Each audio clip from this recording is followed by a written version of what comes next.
Film की शुरुआत हुई एक कपल को दिखाने से, जहाँ पर विक्टर नाम का एक लड़का अपनी वाइफ को घुमाने लाया था जो माँ बनने वाली थी। पर यहाँ उनकी किस्मत अच्छी नहीं थी, क्योंकि तभी यहाँ खतरनाक अर्थक्वेक ज़लज़ला आ जाता है, जिससे वहाँ काफी तबाही मची। बिल्डिंग्स टूट टूट कर गिरने लगती हैं और बदकिस्मती से एक बिल्डिंग के नीचे विक्टर की वाइफ दब जाती है, जिसकी हालत बहुत खराब हो गई थी। जब उसे हॉस्पिटल ले जाया गया तो डॉक्टर्स का कहना था कि इनकी हालत इतनी खराब है कि अब हम या माँ को बचा सकते हैं या बच्चे को, जिसका मतलब कि अब यहाँ विक्टर को बहुत ही मुश्किल फैसला लेना था। अब उसने फैसला क्या लिया ये फिलहाल हमें दिखाया नहीं गया, लेकिन 13 साल के बाद हम विक्टर और उसकी बेटी को देखते हैं जिसका नाम एंजेला था। यानी यहाँ साफ जाहिर हो गया कि उस दिन विक्टर ने अपनी बेटी को बचाया था और अब उसकी वाइफ इस दुनिया में नहीं रही। पर जाहिर है एंजेला ने कभी अपनी मॉम को नहीं देखा तो वो हमेशा उन्हें याद करती है। उसे बहुत शौक था कि काश मैं अपनी मॉम से कभी बात कर पाती या उन्हें देख सकती। इस शौक की वजह से एक दिन वो अपनी दोस्त जिसका नाम कैथरीन था उसके साथ जंगल गई। उसने अपने साथ अपनी मॉम के इयररिंग्स भी ले लिए थे। इनका प्लान था कि हम यहाँ रिचुअल जादू करेंगे ताकि एंजेला की मॉम की आत्मा से राब्ता बनाकर उनसे बात कर सके। अब जाहिर है वो कोई इस चीज में माहिर तो थी नहीं जो रिचुअल कर पाती। उन्होंने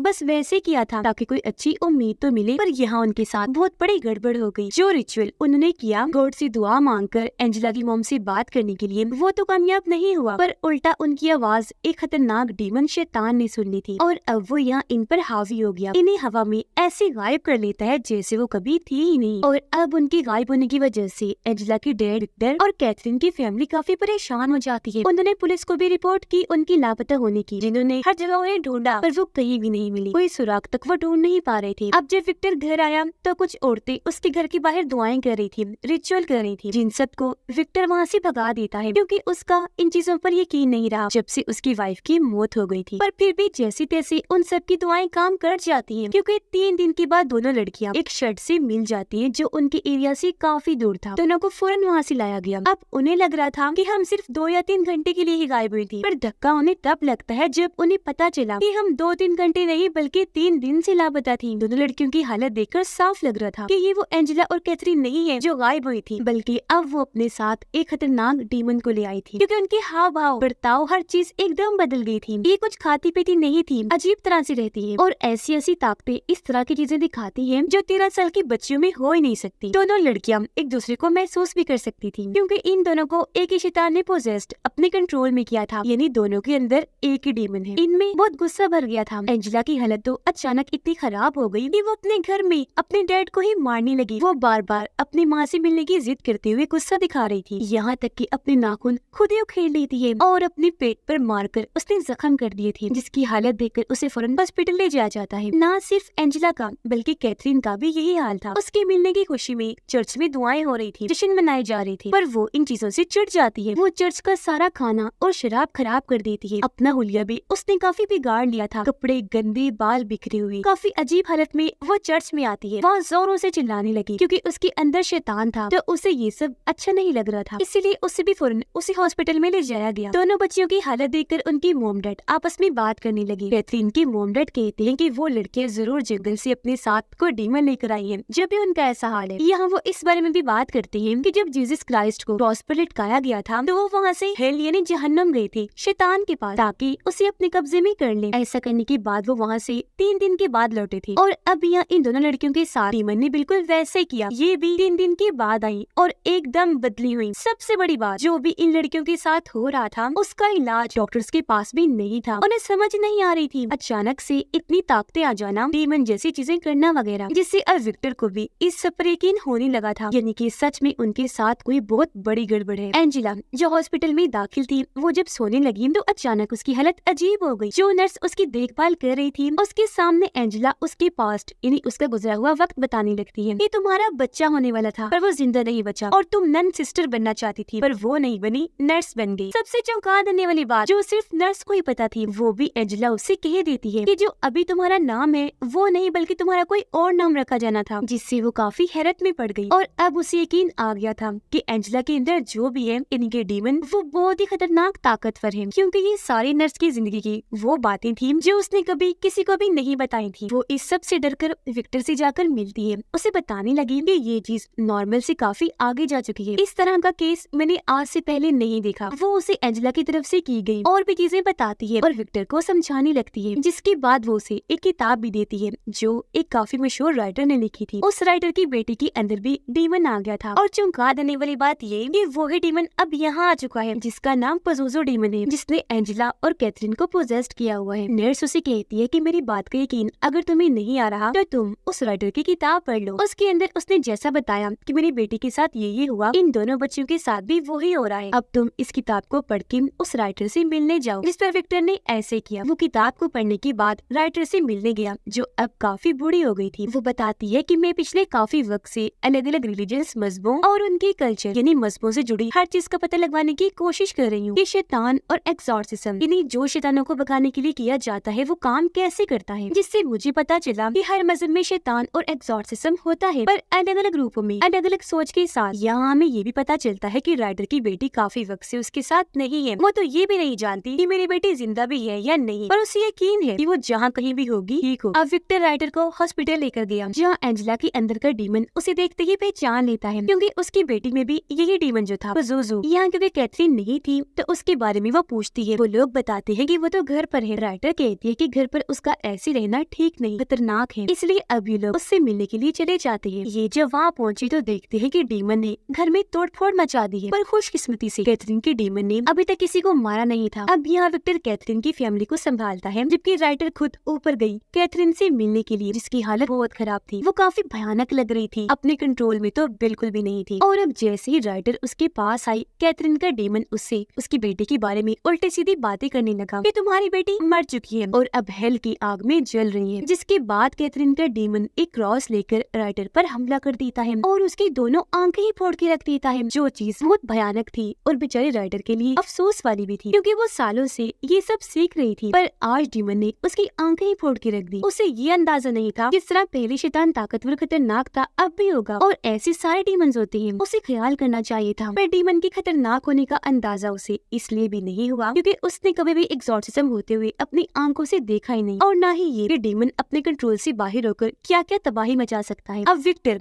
राइटर को हॉस्पिटल लेकर गया और उससे माफी मांगता है कि मैं ही तुम्हारे पास आया, ना तुम यहाँ आती और ना तुम्हारा ये हाल होता। जिसके जवाब में राइटर कहती है कि इसमें तुम्हारा कोई कसूर नहीं और मैं नहीं मानती कि मेरी बेटी मर चुकी है। जो चीज शैतान ने कही मुझे लगता है कि वो मुझे कमजोर करना चाहता है, तो तुम भी कमजोर मत पड़ना क्योंकि इस डीमन को हराने के लिए सिर्फ चर्च ही काम नहीं आएगा बल्कि सबको एक होना होगा। ना सिर्फ ये बल्कि अलग अलग रिलीजन्स को भी एकजुट होकर रहना होगा, तब जाकर ये डीमन हारेगा। जिसके बाद अब यहाँ एक काफी बड़े एक्सॉर्सिज्म की तैयारी की जाती है उनका डीमन भगाने उसे हराने के लिए। यहाँ पर विक्टर एक प्रीस्ट को लेकर आया था, एंजेला की नर्स भी थी और कैथरीन की फैमिली के कुछ फादर्स भी थे। किसी दूसरे मजहब वाले आदमी को भी बुलाया था, यानी कि अब यहाँ सारे रिलीजन्स एक साथ हो गए थे सिवाय चर्च वालों के, क्योंकि एक फादर घर से बाहर थे, अंदर ही नहीं आ रहे थे। वजह ये थी कि उनको एक्सॉर्सिज्म के लिए या उसमें शामिल होने की इजाजत नहीं मिली थी। उनके चर्च वालों का मानना था कि हम इस चीज में नहीं पड़ेंगे, दोनों बच्चियों को किसी दिमाग के डॉक्टर को चेक करवाना चाहिए क्योंकि उन्हें लग रहा था कि ये सब डीमन की बस चाल है। इसीलिए अब फादर नर्स को क्रॉस और बाइबल देती है और खुद जाकर गाड़ी में बैठ गई, दुआएं करने लगती है क्योंकि वो जानती थी कि नर्स ऐसा कर सकती है। नर्स बनने से पहले उसने नन सिस्टर की ट्रेनिंग ली थी। अब दोनों बच्चों को कुर्सी से बांध दिया गया और सब आगे आगे आकर दुआएं और न जाने क्या क्या पढ़ने लगे, पर इसका कोई भी फायदा नहीं होता। सब मिलकर काफी कोशिशें करते हैं, सख्त किस्म का रिचुअल करते हैं और अलग अलग जुबान में दुआएं पढ़ी जाती हैं। एक्सॉर्सिज्म हो रही थी पर सब जाया जा रहे थे क्योंकि पजोजो डीमन बहुत ही खतरनाक था। एक वजह ये भी थी कि ये पजोजो को कमजोर नहीं कर पा रहे थे और वो थी यहाँ सबके दिल में डर था, यकीन की कमी थी, जिस चीज का फायदा उठाकर ही पजोजो ने परेशान करने लगा, कमजोर करने के लिए उल्टी सीधी बातें करना शुरू कर देता है। नर्स को भी उसने काफी चिढ़ाया। अब जब विक्टर रिचुअल किया हुआ डीमन का पानी और बाकी फालतू सामान फेंकने जा रहा था तो उसे देखकर अब फादर को जोश आ गया। वो गाड़ी से उतरी, अब खुद अंदर जाकर एक्सॉर्सिज्म करना शुरू कर देती है, जिससे चालाक पजोजो कमजोर होने का नाटक करता है। पर हम जानते हैं वो किस कदर खतरनाक है। वो फादर की गर्दन को बुरी तरह मरोड़ के रख देता है और ऐसे उनकी दर्दनाक मौत हो जाती है, जो भयानक नजारा देखकर सब काफी डर जाते हैं। अब यहाँ ये राज खुलता है कि 13 साल पहले जब विक्टर की वाइफ की हालत खराब हो गई थी, जैसा कि मैंने आपको बताया, डॉक्टर्स ने उसे 2 ऑप्शन दिए थे, यानी वो अपनी बच्ची को बचाए या वाइफ को। पर हमें लगा था कि उसने अपनी बेटी को बचा लिया क्योंकि एंजेला जिंदा थी, लेकिन ऐसा नहीं था। वो तो डॉक्टर्स को ये कह रहा था कि मेरी वाइफ को बचाओ, जबकि उसकी वाइफ बार बार ये कह रही थी कि मुझे नहीं, मेरी बच्ची को बचाया जाए। पर क्योंकि वो काफी जख्मी थी, इतना खून बचाने की वजह से उसकी मौत हो गई। तब डॉक्टर्स ने टाइम बर्बाद ना करते हुए फौरन उसकी बेटी एंजेला को बचा लिया, जो जानकर विक्टर अपनी वाइफ के लिए दुखी भी होता है है और इस बात से भी खुश था कि उसने मेरी बेटी को बचा लिया गया। फिर अब यहाँ पजोजो ने एक ऑप्शन देता है। वो कहने लगा कि तुम्हें दोनों बच्चियों में से किसी एक को चुनना होगा, एंजेला को या कैथरीन को, और सिर्फ एक ही जिंदा बचेगी। अगर दोनों में से किसी को भी ना चुना गया तो दोनों ही मारी जाएंगी। अब पहले तो कोई भी उनमें से किसी को नहीं चुनता, क्योंकि उन्हें लग रहा था कि डीमन हमारे साथ खेल रहा है, वो हमें परेशान करने की कोशिश में है। असल में वैसा कुछ नहीं होगा। पर थोड़ी देर बाद जब दोनों बच्चों की हालत खराब होने लगी, उन्हें तकलीफ हो रही थी, तो सबको यकीन आ गया कि डीमन सही कह रहा है, हमें उनमें से किसी एक को चुनना है, वरना वो दोनों को ही खत्म कर देगा। अब दोनों बच्चियों के अंदर क्योंकि एक ही डीमन था, तो एक साथ ही उनकी दिल की धड़कन धड़क रही थी। अब ऐसे फिर विक्टर अपनी बेटी एंजेला को चुन लेता है, जबकि कैथरीन की डैड उसे, जिससे अब अचानक ही एंजेला हवा में उड़ने लगी और उसके मुंह से काले रंग की खतरनाक चीज निकलने लगी जो ऊपर की तरफ जा रही थी। और ये वही जगह थी जहाँ पजोजो ने दोनों बच्चों की आत्माओं को कैद करके रखा हुआ था। और अब यहाँ दोनों ही बच्चों के दिल की धड़कनें